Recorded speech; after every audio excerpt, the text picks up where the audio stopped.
दादा खिणकर पोलिसांना शरण आलेला आहे। गुन्हा दाखल होताच दादा खिणकर हा शरण आलाय।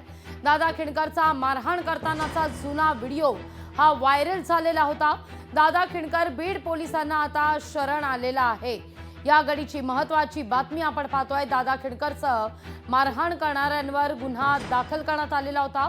अपहरण आणि हत्येचा प्रयत्न करण्याचा गुन्हा हा दाखल करण्यात आलेला होता। ओमकार सातपुतेला मारहाण केल्याप्रकरणी दादा खिणकरसह 7 जणांवर गुन्हा दाखल झाला होता। या सगळ्या प्रकरणी पिंपळनेर पोलीस ठाण्यात रात्री 3 वाजता गुन्हा दाखल झालेला आहे आणि आता या प्रकरणी दादा खिणकर बीड पोलिसांना शरण आला असल्याची बातमी समोर येते। दादा खिणकर आणि सहकार्याचा मारहाणीचा व्हिडिओ हा व्हायरल झालेला होता। या सगळ्या घडामोडीनंतर आता बीड मधलं राजकारण तापल्याची दृश्य आहेत।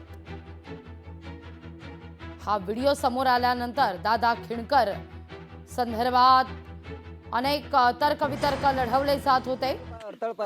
पोलीस आहे तुम्ही पोलीस।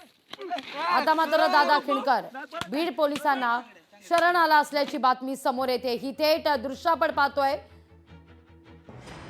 एक्सक्लुझिव्ह दृश्य लोकशाही मराठीवर। दादा खिणकरला याच लाल रंगाच्या कार मधून पोलीस ठाण्यात आणण्यात आलेले आहे आणि दादा खिणकर शरण आला असल्याची ही दृश्य प्रसार माध्यमांकडून खिणकरला कॅमेऱ्यात कैद करण्याकरता धडपड सुद्धा सुरू आहे। दादा खिणकर बीड पोलिसांना शरण आलेला आहे। ही लाल रंगाची कार ज्याच्या सगळ्या काचा ज्या आहेत त्या गडद काळ्या रंगाच्या पाहायला मिळतात। 0074 क्रमांकाची ही कार आणि या कारनं खिणकर पोलीस ठाण्यात दाखल होत शरण आलाय।